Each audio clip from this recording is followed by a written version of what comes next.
Kisah Panglima Besar Sudirman memimpin perang dengan satu paru-paru.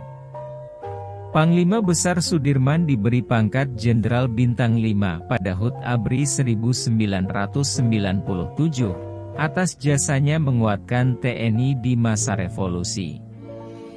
Tirto.id, Sudirman tak pernah punya cita-cita jadi jenderal. Ia sadar Bumiputra biasa seperti dirinya mustahil jadi jenderal. Ia juga tak menyangka akan diangkat jadi Letnan Jenderal Panglima Tentara Keamanan Rakyat, TKR, oleh pemerintah. Ini kejadian istimewa. Sebab banyak jenderal baru meraih bintang di pundak setelah masa pengabdian 2 dekade atau lebih, sedangkan Sudirman bisa meraihnya dalam hitungan tahun saja. Latar belakang militer Sudirman tak diawali dengan mengilap. Pria kelahiran Purbalingga 24 Januari 1916 ini hanya pernah jadi semacam hansip yang mengantisipasi serangan udara di zaman kolonial, dan 3 bulan latihan menjadi calon komandan batalion di Bogor pada zaman Jepang.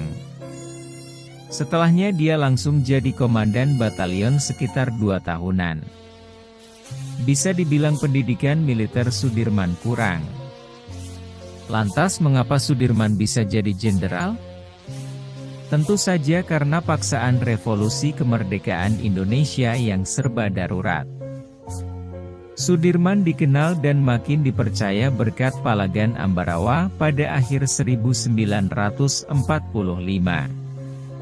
Meski korban di pihak Indonesia jauh lebih besar dibanding pasukan Inggris yang menang Perang Dunia Kedua, pertempuran itu dianggap sebagai kemenangan gemilang. Orang-orang Indonesia sangat gembira. Mereka menganggap bahwa pengunduran terpaksa dari pihak sekutu itu adalah suatu kemenangan taktis militer. Tulis Ben Anderson dalam Revolusi Pemoeda, Pendudukan Jepang dan Perlawanan di Jawa 1944 hingga 1946, 1988, 174. Kiprah Sudirman di Ambarawa itu kelak dikenang sebagai Hari Infanteri. Pertempuran ini membuat Presiden Soekarno mempercayakan kepemimpinan tentara di tangan Sudirman, yang sebelumnya sudah terpilih sebagai Panglima lewat voting pada 12 November 1945. Keputusan rapat itu sulit diterima oleh Menteri Amir Syarifuddin yang cenderung percaya pada orang-orang didikan militer Belanda ketimbang militer Jepang. Orang macam Sudirman, yang terbatas pengalaman dan pendidikan militernya, tentu sulit diterima. Di mata Amir, Oerip Soemoharjo lebih berpengalaman dari Sudirman. Namun apa boleh buat, jumlah komandan bekas didikan Jepang yang lebih banyak sudah memilih Sudirman sebagai panglima mereka. Baca juga, rapat Koboi untuk memilih panglima tentara sebagai panglima besar. Sudirman tampil sebagai sosok pemimpin yang sederhana. Di kalangan prajurit, dia adalah sosok yang paling dihormati. Perwira-perwira yang tidak menyukainya pun tampak sulit mendongkelnya. Dari jabatan panglima tertinggi, di luar internal TKR, yang jadi cikal bakal Tentara Nasional Indonesia, TNI, Sudirman fokus pada musuh yang besar dan nyata, tentara Belanda yang dipimpin Letnan Jenderal Simon Hendrik Spoor. Kala itu, tentara Belanda terbilang lebih kuat dari TKR, TNI yang dipimpin Sudirman. Kata Adolf Lembong, yang lebih berpengalaman dalam bergerilya, TNI adalah tentara miskin.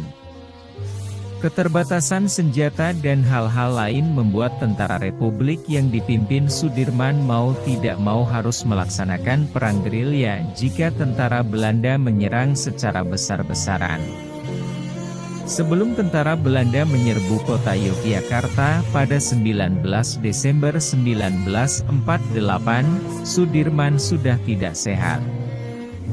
Paru-parunya bermasalah. Banyak sumber, Salah satunya Amrin Imran dalam Panglima Besar Sudirman, 2004-48, menyebut, Pak Dirman menderita TBC, tuberkulosis. Sebuah paru-paru sudah rusak. Meski begitu, dia berkeras memimpin gerilya dalam Perang Kemerdekaan Jilid 2, 1948 hingga 1949, sambil menghindari perburuan serdadu-serdadu Belanda yang bersenjata lengkap dan lebih terlatih dari TNI. Hingga muncul ungkapan, Sudirman memimpin perang dengan satu paru-paru. Sudirman yang tidak sehat namun masih mampu memimpin gerilya dalam perang yang mustahil dimenangkan Indonesia, adalah bukti kebesaran sang Panglima Besar ini. Karena kehebatannya, muncul anggapan Sudirman adalah orang sakti. Beredar cerita bahwa Sudirman berhasil menghalau pesawat tempur Belanda dengan hanya bermodal sebilah keris. Soal mitos-mitos itu, Sudirman tidak perlu memberi penjelasan apalagi melarang-larang. Bukan karena ini menguntungkan Sudirman, melainkan karena kesulitan menjelaskan ke masyarakat Indonesia yang doyan tahayul. Terlepas dari heroisme dalam Perang Kemerdekaan dan kecemerlangan di Palagan Ambarawa, pria yang pernah menjadi guru di SD Muhammadiyah ini sudah dianggap sebagai bapak tentara yang lebih dari menguatkan tentara, melainkan juga membuat tentara jadi kekuatan penting di dalam negara. Sikap Sudirman sebagai bapak tentara yang terus-menerus sebisa mungkin menjaga keutuhan dan otonomi tentara dari berbagai usaha sipil, pemerintah maupun oposisi, untuk mengontrol atau memengaruhinya, tulis Salim Said dalam menyaksikan 30 tahun pemerintahan otoriter Soeharto, 2016-253. Kepemimpinan Sudirman juga membawa TNI keluar dari masa revolusi dengan persepsi diri sebagai suatu kekuatan politik yang berjuang bersama dengan kekuatan politik lainnya.